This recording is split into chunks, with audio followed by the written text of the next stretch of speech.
think we really are all asleep. What we're seeing here is a defining moment for the human race.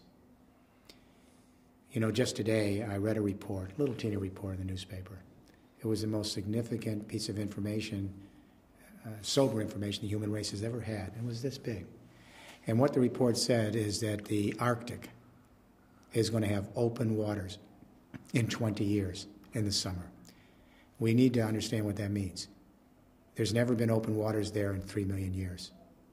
We are seeing a cataclysmic shift in the climate of this planet in real time right now. And if our scientists are right, we may see within 30, 40 years, maybe a century at the most, the potential demise of our species.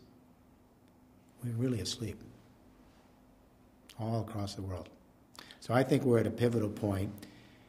We have 3 crises right now that are feeding off each other, and they put us in the middle of a perfect storm. First, the economic meltdown. Second, the energy crisis. Third, the real-time impacts of climate change now in agriculture, our ability to feed ourselves. The economic meltdown, let me say I disagree with some of my colleagues on this. This is not a financial meltdown or simply a bank crisis or a deregulation of the market crisis. That's the result. Unless we understand the crisis, we can't begin to understand the enormity of what we're presented with here. Here's what people have to know. President Obama's bailout program for the United States of America is $2 trillion. The total accumulated household debt in my country today is $15 trillion. We're broke. So the whole base of globalization, American purchasing power saves the world, it raises everyone's boat, it's over. This second industrial revolution is clearly on life supports. The technology's old, the infrastructure is old, the productivity is senescent. So that's crisis number 1. The second crisis that feeds off of that is energy, because the second assumption of globalization, cheap energy. So take your capital to cheap labor markets in Asia and elsewhere, let them produce the food and the manufactured goods and then ship it back, because energy's cheap. The problem is when oil went over $50 a barrel, something interesting happened. Inflation started to rear up from the food prices to petrol. When oil hit $147 a barrel in July of 2008, that's when the crisis hit. You'll recall the entire economic engine of globalization collapsed in July at $147 a barrel because the inflation was so high and all the prices, people stopped purchasing. Then the crisis hit 60 days later because you couldn't maintain that delusionary credit-based debt culture when the engine stops. Then the financial markets collapse 60 days later. They're connected. They're connected. And, of course, what I think people need to realize is everything is based on fossil fuels. Our petrochemical fertilizers and pesticides for agriculture, almost all of our pharmaceutical products are fossil fuel-based. Virtually all of our clothes, our power, transport, heat, and light, all of our construction materials. The entire civilization was built off the carbon composites of the Jurassic Age. And now that price for oil is going up. Gas shadows oil, coal shadows gas, uranium all shadow each other. So when we hit $147 a barrel last year, the inflation was in all the prices across the supply chain. The engine turned off, energy prices went down because no one was using it. This is what I call peak globalization. We now know the outer limits of globalization based on these conventional energies. The energies are clearly sunsetting. I don't think anyone listening to me now believes that coal, oil, gas, and uranium are sunrise energies. They're sunsetting. The whole infrastructure built from them is on life support. And now the energy, when it hits 147 a barrel, that's the outer wall of globalization. It'll continue to collapse every time we get the price up that high. Crisis 3 is the real-time impacts of climate change. We're paying the entropy bill, not a metaphor. That spent CO2 is entropy, and the methane and the nitrous oxide. It is much worse than the public is being told. Much worse. But what I've realized in the last 30 years is we all got it wrong. We continue to underestimate the speed of climate change because we continued in our hubris not to understand the subtle feedback loops that trigger the next stage. It's moving so much faster than we thought. For example, when you look at the 4th UN climate change report in 2007, 2,500 scientists, 125 countries, it's light years different in its projections than the 3rd report in 2001. Because in 2001, we thought the glaciers were going to melt on our great mountain ranges maybe in the 22nd century. The fourth report in 2007 says they're melting in real time across every mountain range. And in the next 30, 40, 50 years, we'll lose over 60% of the glaciers. This is not about skiing. 1 out of every 6 human beings relies on those glaciers for their water, irrigation, sanitation. How do we repopulate a sixth of the world's population in 40 years? The third report in 2001, you'll recall, said, look to the Gulf of Mexico, we'll see more intense hurricane activity from the heating up of the waters and the planet by the 22nd century. The fourth report, Katrina, Rita, Gustav, and Ike, we are in real-time climate change. We've doubled the intensity of hurricanes, category 3s, 4s, and 5s. And actually, it's not academic. If you live on the Gulf Coast, from Florida to Texas, during hurricane season, every home has the weather dial, TV dial on. Is another hurricane coming? Is this it? Do we evacuate? They can't even get insurance anywhere on the coast for their homes. The third report, the Arctic, said the Arctic may begin to see open waters sometime in the mid-22nd century. The fourth report and the new report this week, open waters clear in the summer 20 years from now, after millions of years.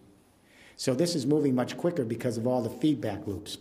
The projections now is a 3 degrees Celsius rise in temperature, but that's looking optimistic. But every parent should understand what 3 degrees means in this century. If we go up 3 degrees in this century, that takes us back to the temperature on Earth 3 million years ago. Human beings have only been here 175,000 years. We're the youngest species. If we go 2 to 3 degrees, and that's looking super optimistic, we'd have to radically change civilization. At 2 to 3 degrees, the UN Climate Panel reports, models show that we lose on the bottom end maybe 20-25% of all the plant and animal life on Earth. On the top end, wipeout, 70% of all the assessed species gone. Now, we have had 5 waves of biological extinction on Earth in the last 450 million years in the geological record. Every time there was a mass extinction, it took 10 million years to recover the biodiversity we lost. As my wife says, we're not grasping the enormity of this moment. It's eluding us. It's worse now than we thought it was a year ago. For example, in the fourth assessment report, they mentioned the permafrost as a potential problem in Siberia. No studies in. Now the studies are coming in, and we're terrified because Siberia is all covered with frost. Under the frost is a time bomb. It's all the carbon deposits from the pre-ice age, because that was a teeming grassland full of animal and plant life. And when the climate tips, it tips very quickly in a few years. It tipped way back when, and all that carbon was captured under the ice. The ice is melting across Siberia. Carbon is coming up as CO2. And on the lake beds, it's coming up methane, which is 23 times more potent. And there's more carbon underneath there than all the tropical rainforest. It's all going up into the atmosphere. It is a ticking time bomb. And the journal Nature this year said it's accelerating 6 times faster than we thought 12 months ago. That's just one feedback loop. So let me end this part of the discussion with this thought. James Hansen is our chief climatologist in the United States government. He's the head of the NASA Goddard Institute for Space Studies. So in Brussels, the EU was going to Copenhagen, hoping to talk the world into mitigating carbon at 450 parts per million by 2050. And nobody wants to play that game. Nobody. Even Obama, who we had high hopes for, their goal by 2020, based on 1990 levels, is a 4% reduction in global warming. The EU on 1990 levels is a 20%. So the Obama administration is nowhere to be seen here. But even if we go to Copenhagen and try to get it to 450 parts per million, the EU says that would maybe keep us at 2 degrees. Devastating, but we may survive. Then James Hansen comes along. His team goes under the oceans, and they looked at the core samples in the geological record, and he said to Brussels, you got it wrong. Because if you try to get the world to mitigate to 450 parts carbon per million, which no one wants to do, you go up 6 degrees Celsius in this century. And this is a quote, the end of human civilization as we've come to know it. That's the chief climatologist for the United States government. I hope he's wrong. My suspicion is the scientists not only are not wrong, they keep underestimating the speed of this. So we have this triple threat, a global economic meltdown, The second industrial revolution clearly on life support. It's old technology, old infrastructure. We have an energy crisis at 147 a barrel, the engine turns off. We've got real-time impacts of climate change, and the UN says we have upwards of 1 billion people on the verge of starvation. I've never seen a moment like this in history. There is no moment like this. So we need to ask the question, what do we do? And what is missing from Copenhagen is we need an economic vision, an economic game plan for the whole human race, everyone on the same page, that may give us the precious time we need to move into a new post-carbon world. The first question we need to ask is, when do the great economic revolutions in history happen? How do they occur? They occur when two things happen. First, we change the way we organize the energy of the earth, and we've done that on many occasions in our small sojourn here as human beings. But second, and equally important, we have a communication revolution that allows us to manage the new energy revolutions. It is those infrequent moments in history where energy and communication revolutions converge. When they come together, those are the pivotal points in history. They change the human equation. They even change consciousness. I'll give you an example. Many people take an anthropology course at the university and they study the Sumerians in Mesopotamia. Why? They created the first urban life and the beginning of civilization. They captured the sun in photosynthesis in cereal crops, barley and wheat. That stored sun in the grain was energy, built an urban civilization. It was complicated because before that time, people lived in small tribal units, garden, agriculture, and pastoralism. All of a sudden, they had to bring them together and indenture thousands of men to build those canals. Then they had to create craft skills to create the dikes and the mechanics.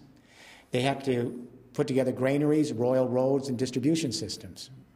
So hydraulic agriculture was extremely complicated and required a communication revolution to manage it.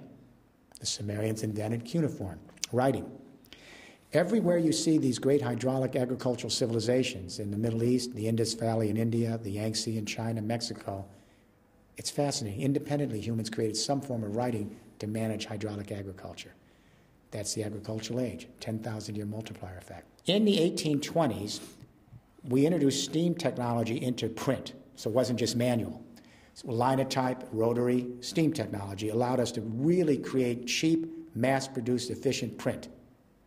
Then in America and Europe, between 1830 and 1880, around that same time, we introduced public schools, mass literacy, and we prepared a communication revolution and a workforce that was literate that could then manage coal, steam, and rail and the complexities of the first industrial revolution.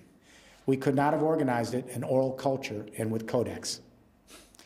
It's obvious, but no one actually stopped to think about it. We had another convergence of communication and energy in the early 20th century. First generation electricity, telegraph was transitional between the first and second industrial revolution, the telephone. And then as marketing tools, cinema and radio, and later TV. This communication electricity revolution converged with oil and the internal combustion engine and suburban rollout to give us a second industrial revolution. Those energies are in sunset now, coal, oil, gas, and uranium for that revolution. And the technologies and infrastructure of that second industrial revolution is old, senescent, and on life support. It collapsed last summer. We are, however, on the cusp of now of a third industrial revolution. It could get us through the door, maybe, I don't know, to address the enormity of climate change. I don't know if we'll get there in time. We had a very powerful communication revolution in the last 15 years. The personal computer and the internet, satellite, wireless, and Wi-Fi connectivity. What is so interesting about this second generation communication revolution is it's quite different than the first. When I grew up on the first, centralized communications, top down.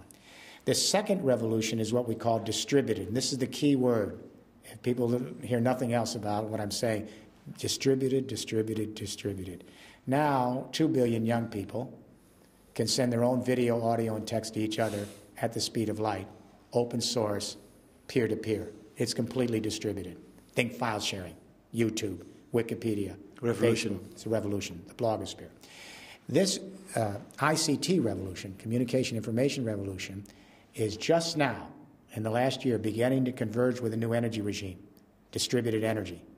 When distributed communication converges and begins to manage distributed energy, we have a powerful third industrial revolution that could jumpstart the global economy, take us to post-carbon era, create a sustainable quality of life if we get there in time. All right? So what are distributed energies? We have to distinguish them from elite energies, which I grew up on. Elite energies are coal, oil, gas, and uranium because they're not found in the backyard.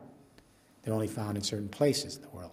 So right away, they require huge military investments to secure them, because everyone wants them, huge geopolitical investments to manage them, everyone wants them, and massive capital to organize them. Coal, oil, gas, and uranium are the most centralized elite energies for a complex civilization ever created. They're on life support. What are distributed energies? After this interview, go outside in your home and you'll have all the energy you need in the backyard. The sun shines all over the world every day. The wind blows across the planet every day. We have a hot Earth underneath us. It's the core of the Earth is red hot for geothermal heat everywhere. We have garbage that can be recycled energy. We have rural agricultural and forestry waste into energy. Wherever you have your water, you can have hydroelectricity. The ocean tides are coming in every day, energy. So we have what we call distributed energies, renewables. They're found in every square inch of the water and land mass of this planet. So we have to think distributed. And the way to do that is pillar 2. And that is everyone listening to this should imagine that their building they're in right now becomes a power plant. I'm talking about every home, office, factory, technology park, every single building in this world in 30 years is converted to a partial power plant so that you can put a solar roof and suck the sun's energy into your house, into electricity. You can have vertical wind coming up the wall of your building, put it into electricity. The heat under the ground with a heat pump, geothermal, turn it into electricity. The small water supplies near you, turn it into electricity with hydro. The rural agricultural waste, turn it into electricity and your house collects it. If your home or your building, your office is on the coast, ocean tides. So the buildings, interesting enough, are the problem, they're also the solution. A third of the energy used in the world is buildings, and they commit a third of the CO2. They're the number 1 cause of climate change. By the way, while we're on this, the number 3 cause of climate change is worldwide transport. Does anyone know what the number 2 cause of climate change is? We never talk about it. The number 2 cause is meat production, especially beef.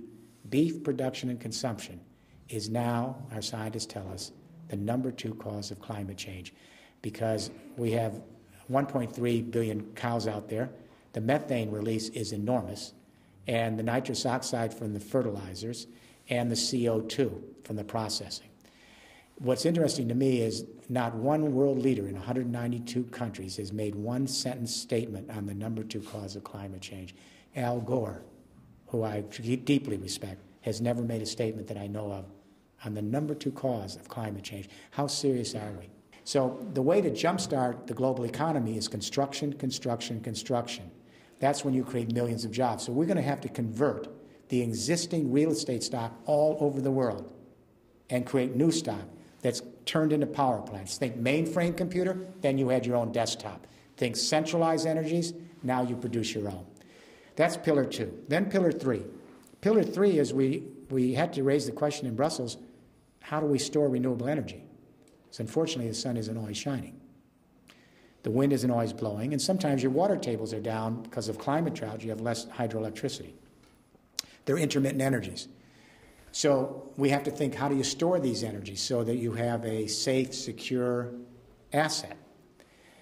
We're going to use batteries, flywheels, capacitors, water pumping. They're all good storage technologies, but there's one universal technology that's going to be, I think, at the center. It's hydrogen. Now, we all know that hydrogen is the basic element of the universe. It's what we're made out of. It's the lightest element. When we use it as power, the byproducts are water and heat. Now, hydrogen is not a basic energy. It carries other energy. You've got to convert other energies. Our astronauts have literally been circling this planet for 30 years, and I don't think people know this. You know how they power their spaceships? The power is hydrogen, high-tech fuel cells. Time to bring it back to the Netherlands and Europe. Here's how it works. Say you, in your factory, your office, or your home, you're producing 20% of your electricity with a solar roof. At any one time, if you have a little electricity you're not using, Electrolyzed water. Remember high school chemistry? The anode, the cathode, stick it in the water. The electricity allows the hydrogen to come out. You store it in a tank. When the sun's not hitting your roof, convert it back to electricity. Now people say, isn't that an energy loss? Of course. It's the second law of thermodynamics. Anytime you ever convert energy, you lose. That's what the second law of thermodynamics is about. If people understood how much energy they'd lose when we convert coal, oil, gas, and uranium, it's through the roof. All right? So we need hydrogen storage, and the European Union is committed an €8 billion public-private joint technology initiative this last year to put hydrogen storage across buildings and power and transmission lines. So, Pillar 1, renewable energies. The EU is committed to a third of the electricity, 20% of the energy. Pillar 2, we convert all of our buildings to power plants. Pillar 3, we store it with hydrogen. And then Pillar 4, this is where that communication revolution converges with the distributed energy revolution.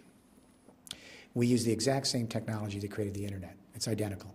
We take the power grid of the Netherlands and the EU, and in 25 years, we convert that transmission lines into an intergrid, an intelligent utility network that exactly operates like the internet. Technology's already here. So that, let's say, millions and millions of buildings across Europe are producing just a little bit of their own electricity. If they don't need some of it during peak or off hours, they can store it with hydrogen, like we store digital and media, convert it back to electricity, share it across Europe. Share it across Europe. This is distributed capitalism. What this does is it answers a question we couldn't answer for 30 years, and this is really critical. For 30 years, governments that I advise would say, Mr. Rifkin, we like windmills and solar roofs and all of the things you're talking about, but how the heck are you going to run a global economy on windmills, solar roofs, garbage, ocean tides, waste? They're soft energy. They're important, we'll put them in, but you can never substitute for hard energy, which is coal, oil, gas, and uranium. That gives you the energy to run a global, highly industrial economy. For 30 years, we couldn't answer that question. We had an intuition we were on the right track because those old energies are elite, they're finite, they create pollution, and they're running out. The new energies are everywhere. They're basically free, you just have to harness them. But we didn't get the answer until our IT friends came up with second-generation grid IT, which you know is the cutting-edge revolution in IT. It's only 7 years old. Now, the IT revolution, they now have software that allows us to connect hundreds of thousands or millions of desktop computers. They can connect them. When they connect them, the distributing computing power of these little desktop computers, millions of them, exceeds anything you can imagine with the most centralized supercomputers you could ever put online. We can take grid IT now to the power and transmission lines for energy. If you have millions and millions and millions of buildings across the EU producing just little amounts of their own electricity from local renewables, if some of it they don't need, they share it across a smart grid, an intergrid. The amount of distributed energy exceeds anything you can ever imagine with nuclear and coal-fired power plants. Everyone under 40 gets it. Everyone over 40 has a little problem with it. The music companies did not understand file sharing, distributed. It wiped out the music companies in 7 years, 8 years. Microsoft laughed at Linux, said a bunch of hippies from Scandinavia, open source, what is it? They didn't understand the power of distributed. Encyclopedia paid no attention to Wikipedia. Now Wikipedia is the giant on the block. It's all distributed knowledge, collaborative spaces. The newspapers did not understand the blogosphere, distributed. Now the newspapers are becoming blogs, and even television now has to rely on the internet. So what I'm saying is that powerful revolution now is about to go to the next stage, which is to connect with distributed energy, so we have power to the people. In other words, you don't have to rely on far-off geopolitical powers. You can leap ahead and create your own energy locally, put your microgrids together, and leapfrog into this. This way we can create some form of sustainable justice, because the injustice here is that the real beneficiaries of the first and second industrial revolution were the northern industrial countries. The first victims of climate change, because of the nature of the planet, is south of the equator. So everyone's going to Copenhagen saying, what about the developing countries? Well, you have to have an economic game plan that works, that creates new opportunity, and is practical and can be put in place. So what we need to do is we need to begin to move from geopolitics, that's Copenhagen, to biosphere politics after Copenhagen. Geopolitics is everyone's coming to Copenhagen and fighting each other, competing in that old idea that human nature is self-interest, it's me against you, it's win-lose. Geopolitics, post-Westphalia, it's going to fail. because the reality is we're in one biosphere. We're all interdependent and connected. We all depend on each other for our survival. It is all serves like one big organism, the biosphere. That's not just a metaphor. We have to move from geopolitics to biosphere politics. We have to think as a human species. We have to think as Homo sapiens. We have to create global consciousness if we're going to move this third industrial revolution and create a new civilization, an empathic civilization. It can be done. The Netherlands has an enormous opportunity here, an enormous opportunity, because the Netherlands is going to be the first victim of climate change in Europe, for sure. But secondly, the Netherlands has always been a country that understands how to balance the market and social model, and the dream is quality of life. That's the Netherlands. The Netherlands has always been more advanced than other countries on more tolerance, more openness, more inclusivity, because it began as a great sea power and trading power, so it's much more cosmopolitan. So it has the mental ingredients, it has the challenge of climate change, and it's been fairly far advanced on renewable energies and the new technologies. What I would like to do, I'd love to sit down with the Prime Minister and his cabinet. I advise many heads of state in Europe, Zapatero in Spain, Chancellor Merkel in Germany. I'd love to sit down with him and our global companies and our Dutch companies and say, how do we create at the Netherlands level and the federal level the kinds of codes, regulations, and standards that would get rid of all the red tape and let this thing move? Then how do we create the financial incentives at the federal level that would allow the regions and metropolitans to move on this third industrial revolution? And the question I would ask the government is, where do you want the Netherlands to be in 20 years? In the sunset energies and industries of a second industrial revolution that's on life support, or in the sunrise energies and industries of a third industrial revolution that gives us a sustainable future? The federal government can clear the way on codes, regulations, and standards, provide incentives, provide direction. The regions can then create their own master plans to lay down these 4 pillars, as we're beginning to do in other regions. Together, they create a cooperative partnership, and I think the Netherlands could be a major, major player in advancing the third industrial revolution across the EU and for many reasons across the world. I hope it happens.